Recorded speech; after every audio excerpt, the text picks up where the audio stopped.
Tell me why books that have religious undertones are just like that much more creepy.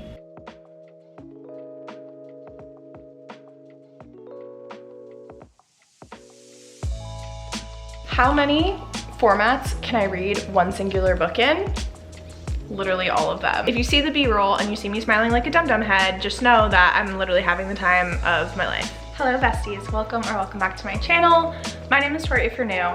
Welcome to the next installment of Girl Who Reads Too Much and Overwhelms Herself with a Million Bazillion Cozy Hobbies. In this week's episode, we're gonna be trying to read two 600-page books.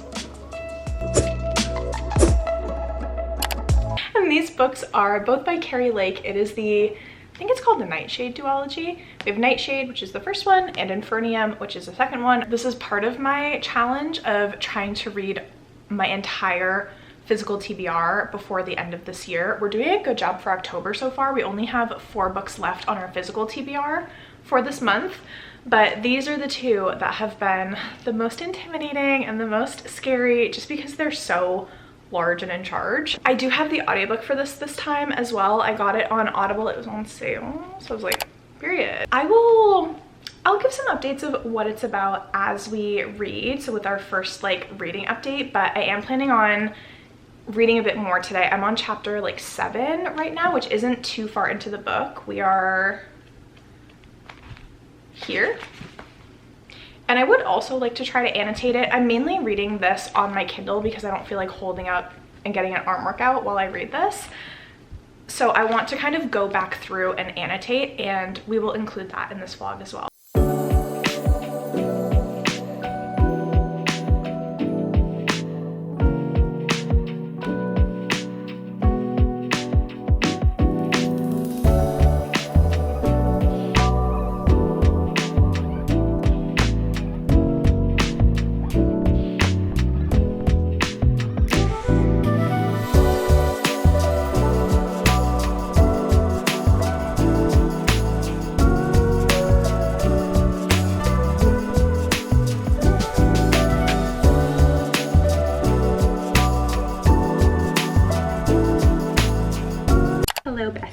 We have a little update with Nightshade. So I have listened to, I'm a little bit over 99 pages. I'm on chapter 12, but I'm in the middle of chapter 12.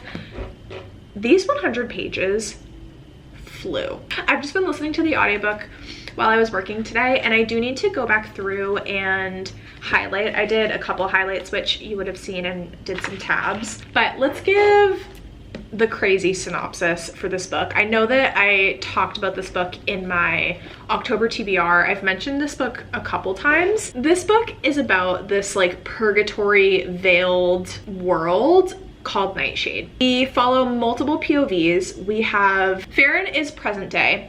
Her dad used to be a teacher at Yale, very prestigious, well-respected academic. When her mother died, he took a turn and started to get a little bit crazy rooney-dooney because he was obsessed, became obsessed with this Catholic or Christian religious cult called the Pentacrux. He became obsessed with them, and he became obsessed with Nightshade. Nobody believed him. They're like, there is no purgatory world called Nightshade. What are you even talking about?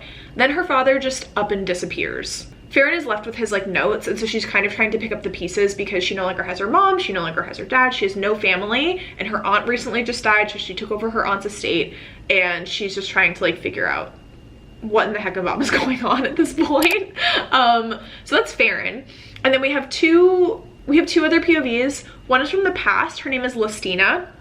We don't really know where she fits into the story yet, but we just know that her upbringing was a little bit difficult because her mom was persecuted as a witch by the Pentacrux and was burned at the stake, and she was a little girl and she had to watch that, so very traumatic.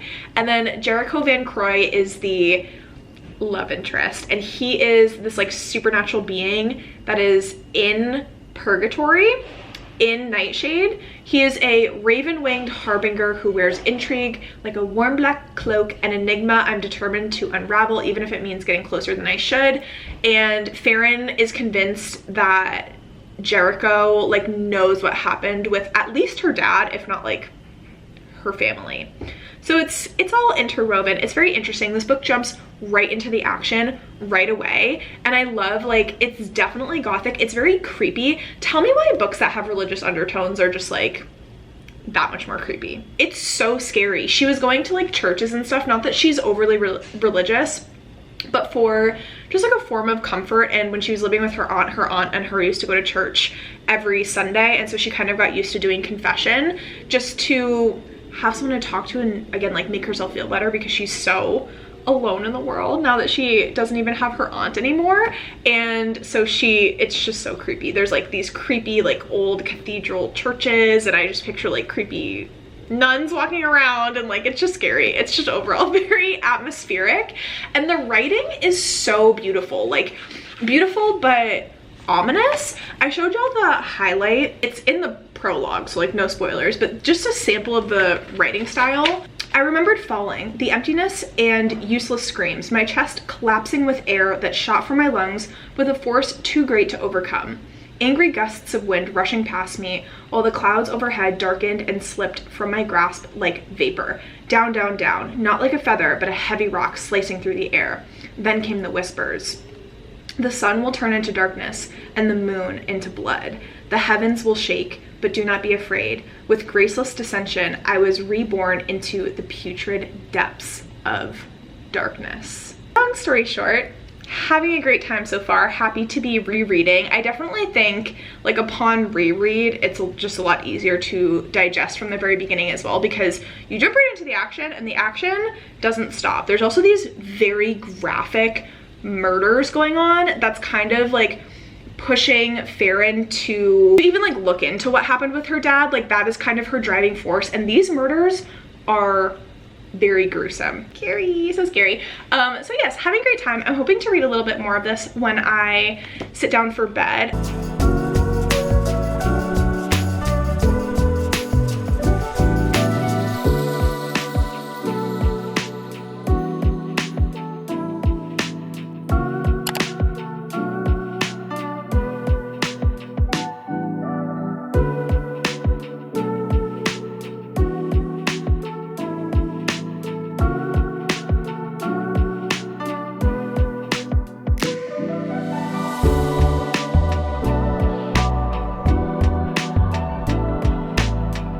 We're reading a little bit more right now, but tell me this isn't an absolutely stunning way to like meet a love interest.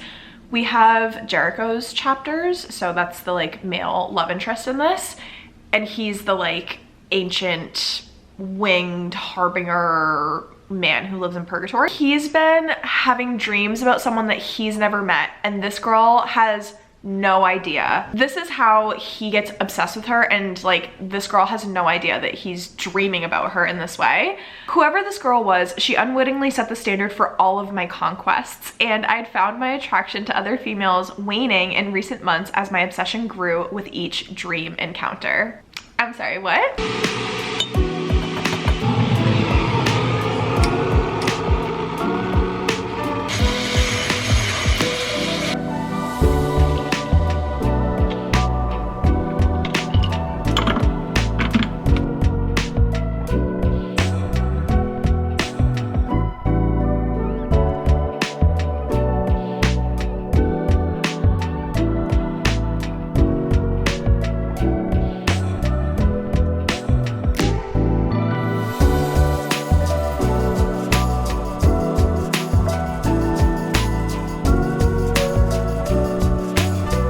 Check-in for Nightshade, because I have been a good nugget in reading today. I've been watching older sprints like that aren't live, and I found that that has really been helping me lately, because I'm like, okay, I'm gonna listen to this audiobook while I'm working and like get this thing done and whatever, and then like take a break, and it's been really nice. I forgot how much I love watching old sprints and how like productive they make me. We're pretty close to page 200 now. I decided to chunk out my book, because sometimes with like chunky books it just helps to have a target that you're trying to read to.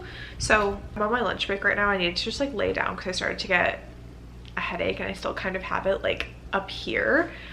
So I was like, let me just lay down, close my eyes, listen to this audiobook. So we are almost at chapter 25, which is here. I only have like 2 chapters left to get to this marker. So we are officially in Nightshade at this point. Even like Farron, our main character, is like in Nightshade. It's a whole thing. Apparently people in Nightshade don't get good restful sleep, and I was like no one does, and I was like, am I in Nightshade? Like, what is happening? I think Jericho, who is our love interest in 2 timelines in this book, we get to see him when he is younger through Lustina's chapters, and then we get to see him when he's older through Farron's chapters, and then he also has his own chapters in like Farron's timeline. And I think the first time that I read this, I was very gagged by him. He is like your very typical toxic, mysterious, gaslighting, paranormal slash like supernatural type love interest. And when I first read this, I was so gagged. I think it was like the first time I was exposed to something like this, a love interest like that. And this time it's not hitting as hard because I'm kind of like, he's kind of giving like spoiled brat child in the younger timeline with Lustina, that I'm like, girly pop, like, how are you? I'm not judging, no judgment, I'm not yucking your yum, but like, he's giving spoiled brat child, and he's like, you're gonna do this or else there's gonna be punishment. And she's like, ooh, punishment, but like also don't punish me. I don't know if I'm like vibing with that super well this read through, but I remember being very obsessed with how he shows up in Farron's timeline and her perspective, and being like her love interest, that I'm like, okay, maybe it's going to get better. And everything is very nebulous at this point. Like, we haven't gotten answers for anything. We're still really like discovering this world, discovering the storyline, and then through Lustina getting a lot of that history of like, well, what happened in the past to lead us to where we are now. So I'm having a good time with it. I think it's fun to listen to, and I honestly don't remember, like, I read this book 2.5 years ago, so like I don't remember anything that happened. So it's basically like I'm reading it for the first time. There's certain elements and I'm like, oh yeah, I remember that, like after I read it. Sorry, camera battery died. I was just saying, I really enjoyed the writing style in this, and I think that's what pulled me in and captivated me the most when I was reading this through the first time, that it makes me really excited to read all of these other books that Keri Lake is coming out that are also this like gothic paranormal that I know that I've mentioned, because I feel like if I can get with a writing style for an author, I can deal with like, you know, one series or one book where I don't love the characters because I know that I like their writing, and in another book I could vibe with the characters more, and then it's gonna hit so much harder. Also, the gothic cathedral that they describe as the setting in this book, like the setting is just so perfect. Anyways, off to reading more. Hello besties, we are sleepy girlies today because JMO was sick last night. JMO like never gets sick either, so it was just the saddest thing in the whole world. So we are operating on maybe 2 to 3 hours of sleep. So I'm hoping to still stick to our reading plan today for Nightshade, which is about 200 pages. No, yeah, we made it to our goal. So we're on page 302. We're about halfway. This book is 640 pages. We're starting to get into the juicy bits. Like, we're starting to get into the romance bits, but it's really just reinforcing my point of the fact that this was my first romance where the love interest is just so toxic. Not toxic, because like he's like nice to his romantic partners, but like he's giving spoiled brat. I will just reiterate that point. Like, he gets what he wants, and it's a whole thing. He's very like dominating. There's a corruption trope in this book as well, which I think really captivated me the first time that I read it as well. I'm waiting for one scene in particular that's like very clear in my memory, and it has to do with a bell tower in the cathedral. And it's like there's like lightning and wings, and it's like a spicy scene, and I'm just curious if it's going to hit as much as it hit for me the first time. So we'll see. I think that this has been really fun. One thing that I really enjoy about Keri Lake's writing is that even though these books are chunky, every chapter is like driving the plot forward. Like, something happens in every chapter, and because we're switching between 3 POVs, and they're all in very different places. Like obviously one of them is a completely different timeline of the past. It just helps add to the, I don't know if you would call it suspense, because I don't find this suspenseful, but it just adds to like, you just want to find out more and more and more about what's happening in each character POV and each like timeline. I feel like in this book, every single chapter has something to offer to like drive the plot forward or drive the characters forward. Something's always happening that's pretty captivating. I still don't know how I feel about it. I really don't think this is gonna be a 5-star, but it depends. Like as we get more into the spicy scenes and like the romance, I think that's where it could get me, but we'll see.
How many formats can I read one singular book in?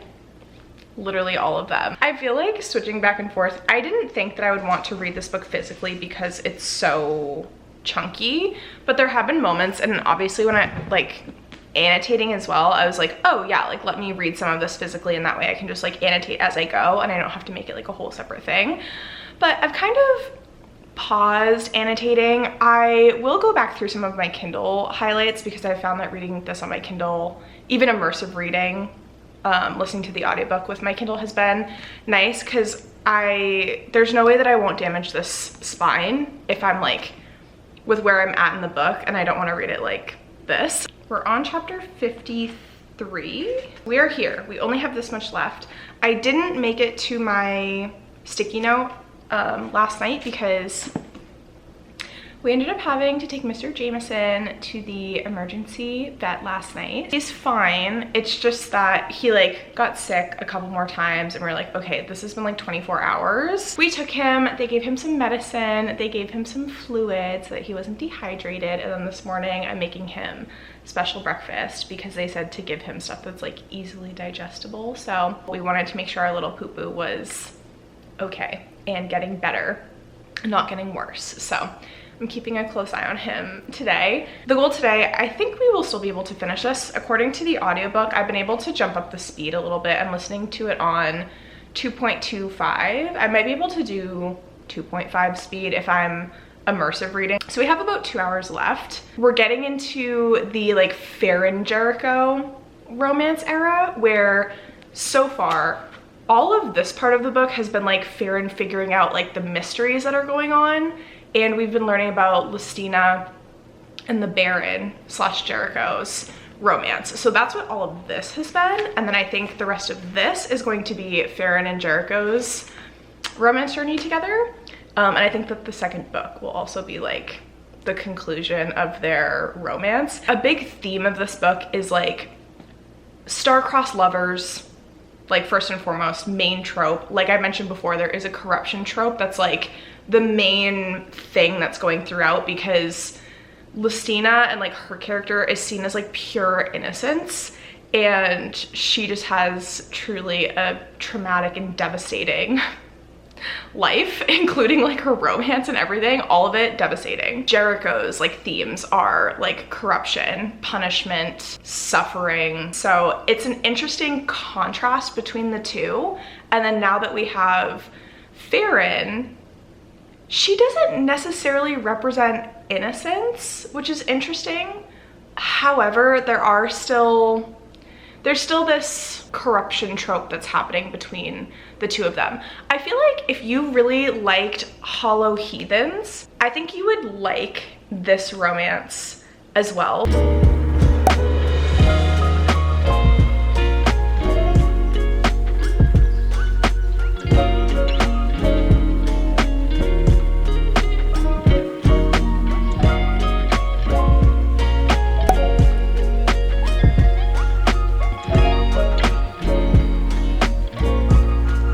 I finished Nightshade last night, which is amazing. Hold on, let me go get the book actually. What's the point of having a physical book if you don't have it next to you to hold it up when you're talking about said book? We finished her last night, and I think, okay, I don't know what to rate this book because I definitely did not like super enjoy it as much as I did the first time. The romance did not hit for me like it did the first time I read it. It's definitely not a 5-star. I'm thinking it's like a 3, to be quite honest. And then I was like, don't do that to yourself, because we have a whole another 600-page book of this series that if you're saying the first book was mid, how are we going to feel about the second book? I think what like discouraged me with this one was, okay, so the ending, you get to this point where like all of this crazy stuff is happening. We're climbing, plot action is climbing. We're coming to like the most climactic plot point. It happens, it's crazy. We don't know what's going on. It should have ended at that point to like stop on a major cliffhanger to make you be like, oh my gosh, okay, yes, I need to start the next book literally right away. It keeps going, and then it really like slows down and it leaves you in this spot that's kind of just like, we downloaded it onto our Kindle. Next book is Infernium. And I learned that when you download something to your Kindle, if you want the audiobook on Audible, it goes from being like $30+ to $7.50. They give you a discount if you have the book already downloaded on Kindle Unlimited. So I have the audiobook for this that I already spent $7.50 on. So you bet your bottom dollar we're going to listen to it and just see how it goes. I'm almost on my lunch break for work. I might go to Dunkin' Donut and get like a coffee, just like a nice bevy to motivate me, because I was thinking about that anyways, and I feel like having a nice little bevy before you start to read a book is vibes.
Chapter 8, we're almost 100 pages in. We're at page 96, so I figured this would be a good place to stop, well, to do an update. About 16% of the way in, so almost to that 20% goal that we mentioned. The coffee definitely helped. I got a cold brew with oat milk and pumpkin because that's my go-to, and it was delicious, and an apple cider donut. Okay, so thoughts on this one so far. I struggled with the beginning of this book because I found it like unnecessarily confusing. Where the author chose to start, I was like questioning the end of the last book, because we're jumping from like the very distant past to the recent past to the present she decided to start in the recent past, and I was like, wait. What is going on? I didn't love the way that that started because of that, whereas the first book had such a strong beginning. Like, it pulls you in right from the very start. But now that we are 16% of the way in, I am getting a little bit more into it. I think I just forgot how dark these books are. These are dark romances, like, and it's been so long since I've read a dark romance. The age gap made you feel a little uncomfy at first. This book, in the first 16%, has a lot of, we'll call them like intimate scenes that are really supposed to make you uncomfortable. I'm just nervous about the big bad that we have been introduced to so far in this one, because he's really gross. It's just quite different. So anyways, this is getting into, I think that if you liked Gothicana, you would really like these books, because there's things in those books that are also supposed to like be a little bit like questionable. So Gothicana, I think another good one, like I mentioned, is like Hollow Heathens. But yeah, it's just, it's interesting. I think I'm gonna take a little bit of a reading break right now, because I was just listening to that audiobook nonstop for a couple hours.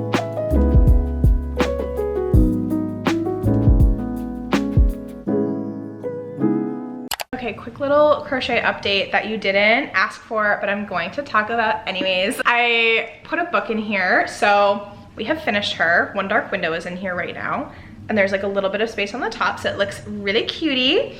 And then I finished one of the side panels, so I just have to like pop that on. So I think that'll look cute. I'm also not following a pattern for this. I was literally like, I like doing the stitch, so I'm going to make something out of it and figure it out. So I'm gonna attach that panel. I really don't know how to do that quite yet, but there's that. And then I have to make one for the other side. I think I could finish this tomorrow if I really wanted to, because these take like 2 seconds. AC just popped on in here, so I'll make this fast. This is what's left of my yarn ball. So I have finished my first yarn skin, which is so cool. I feel so accomplished as a beginning crocheter. And now I think I'm going to play Fields of Mystria, because I've been obsessed with that game. Like, I literally, when that game gets fully released, because it's an early release now, it's basically Girly Pop Stardew. I feel like I've talked about it a couple times before, and I've streamed it a couple times, and it's amazing. I'm going to play some of that and listen to this audiobook again, because we've had our little bit of a brain break. It is now 6:15, so it's time to get back to reading, at least up to our page goal, like we said, of 210. So we're gonna go do that.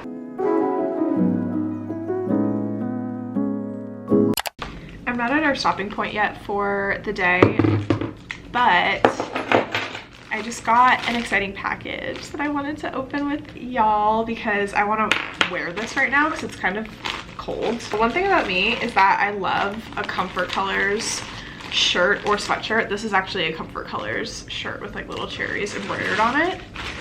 Oh my gosh. But I saw this sweatshirt and I was like, it's a need, not a want. And it's Comfort Colors. Can y'all see that? Oh my gosh. Anyways, I'm gonna keep listening to this, but I found this off of Etsy. It's handmade from this store in Maine called Salt and Pine. Yeah, and it's adorable.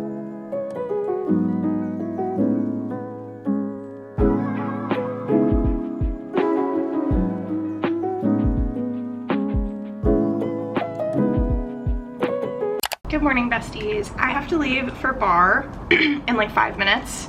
So I'm just putting moisturizer, and whenever I don't feel like wearing makeup but I want to look not like a zombie, I've been using this. It's the Lumi Glotion.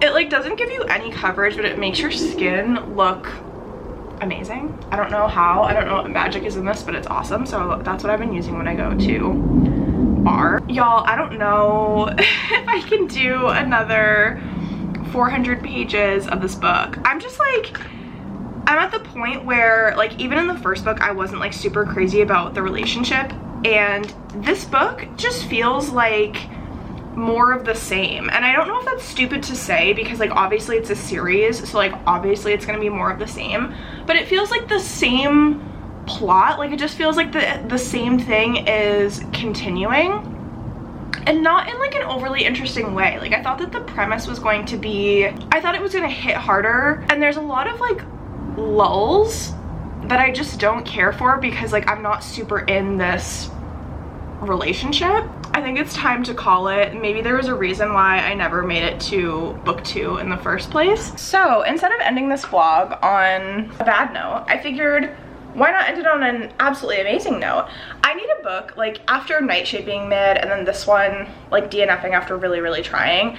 I just want like an absolute win. I think that my brain needs that for my reading mood. So we're gonna start Paladin's Strength by Kingfisher, and I'm so excited for this, and I have the audiobook for it. Paladin's Grace flew. Like, it felt like it was 3 pages long, so I'm obsessed. I can't wait. So we're gonna do this today. I'm annoyed by these planes right now. It's not been our day, so we're gonna make it better by going to bar and having it absolutely kick our butt because I'm doing a strength class this morning, and I've never done that before, so I'm so really scared. And then we're gonna start an amazing book.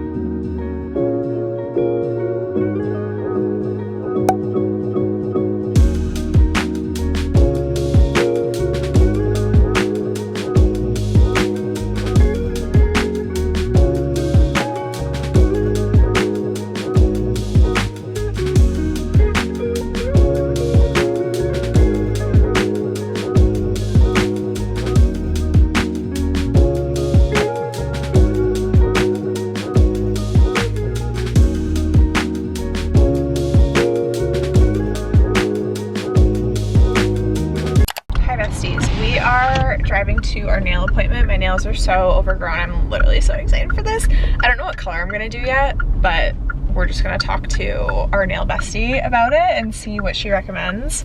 Also, I'm holding you, so I'm sorry if the camera's like kind of crazy. I wanted to talk about Paladin's Strength because I am 16% of the way in. After a bar this morning, I needed to freaking just girl rot for a little while because that class murdered me. Like, I needed to come home. I ate a bagel and I ate chicken tendies and I chugged water because that class took me the frick out. This book is exactly what I needed. I think the beginning, the way that our love interest met in this one was really interesting. It's one of the characters that we met from Paladin's Grace, one of the other like Saints of Steel. They're in this foreign kingdom. He's been sent on this mission. While they're on this mission, they're looking into like continuing the mystery of the first one, where there is this like killer on the loose that's chopping off people's heads, and he's creating these like zombie creatures. Basically, they're not as scary as zombie creatures, but like that's essentially what they are. Our Saint of Steel got challenged into this duel. He killed the person, the guy. In their culture, when there's a duel, they have to offer a symbol of peace, and so the people went up to him and they offered him this big sword, and it was presented by this woman who like knelt down and like handed him the sword. He was like, okay, so you can leave now. She's like, yeah, you've accepted the sword, but you've also accepted me as like an offer or something like that. It was so crazy. So now they're just on this journey together. She's trying to find her sisters because she was in a nunnery because there was a fire, there was like a raid, she lost her sisters, and so they're headed in the same direction. Men in this series are just like the most considerate, thoughtful men. Like, I just wish that everybody in the world was written like a Kingfisher romance novel, because it's like they're so sweet. And I think like a theme, because she tends to write older characters.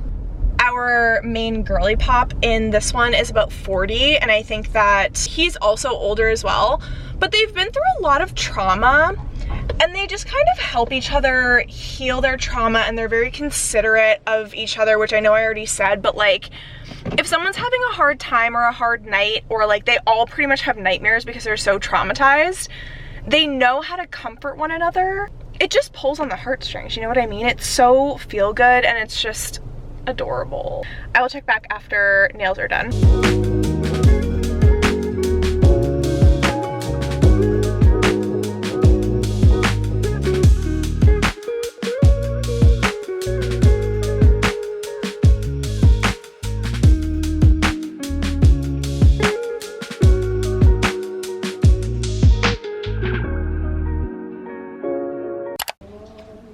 keep my little cozy music on in the background, but I don't want to get copyrighted. But it's so, my favorite ambient rooms lately have been like a cozy room or a cozy porch or a cozy whatever with oldies playing in another room.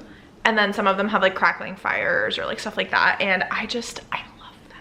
I think they're so calming.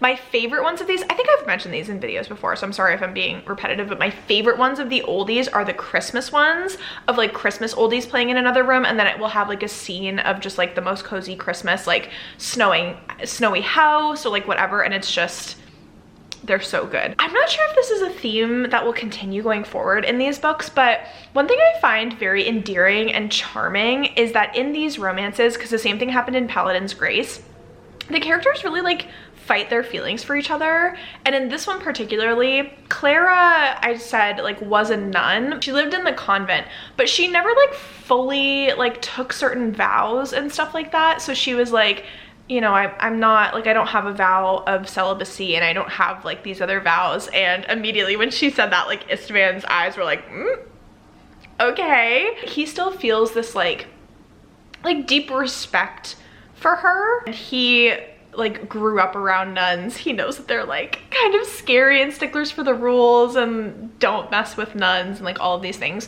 So he's acting from a place of respect, and it comes off as like so sweet. But at the same time, so like something just happened where it was like very intense and they had their first kiss, and then he like backs away and he was like, I shouldn't have done that. I feel like the same thing happened in Paladin's Grace, but it took longer to get there than like where we are in this story. It just breaks my heart because I'm like, she liked it. Like, stop being like this, it's okay, like just knock it off. And then the other thing is that Clara keeps hinting at this like beast inside of her, and we don't know what that is. I don't know if it's like literal or figurative, but she's mentioned, like, especially in stressful times, she mentions like, I can feel the beast in my mind and I don't want to let it come out. Like, I don't want to let people see this. I don't want to whatever.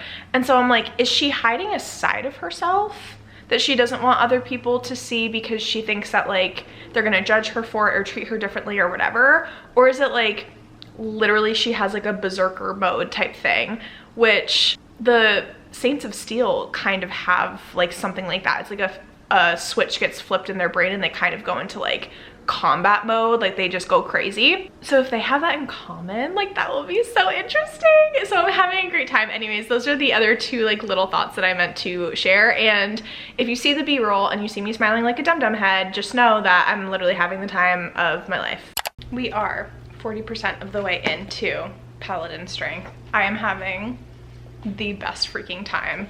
We found out what Clara's beast means, all of that, and it is so incredible and amazing. Like, that's all I have to say about that. It's so freaking good. The other thing I forgot to mention, Clara is like a very tall woman. She's like 6 foot. She's very strong, and so is Istvan. Like, he's like a big guy, and so at first he was like, interesting, like I bet that she could like keep up. And then he finds out that she's like a fighter as well, because they get into like this little skirmish, actually not a little skirmish, it's like a big whole battle, and she's like holding her own, and he's like, I've never been so turned on in my whole life. And I'm like, period. I love that they're like same. I don't know why, I just love it, because usually when you read fantasy romance, and I love this as well, but usually when you read fantasy romance, it's like she's so tiny and like petite and like fragile and I have to protect her, and I love that too. But this is just like interesting and funny. And this one, I would say like Paladin's Grace is more of like a friends to lovers, because they really get to know each other for a very, very long time. This was more instant attraction, so they are definitely different romances, even though there are some similarities of like fighting their feelings. I'm having a wonderful time. I'm trying not to say too much because I don't want to spoil. Like, the twists in this have been so thoroughly enjoyable, and you don't get a lot from the back, to be honest, because I'm someone who does always read the summary of a book. I like to have like some kind of idea. The only idea that I had about this was from reading the other books that take place in this world and in the series. So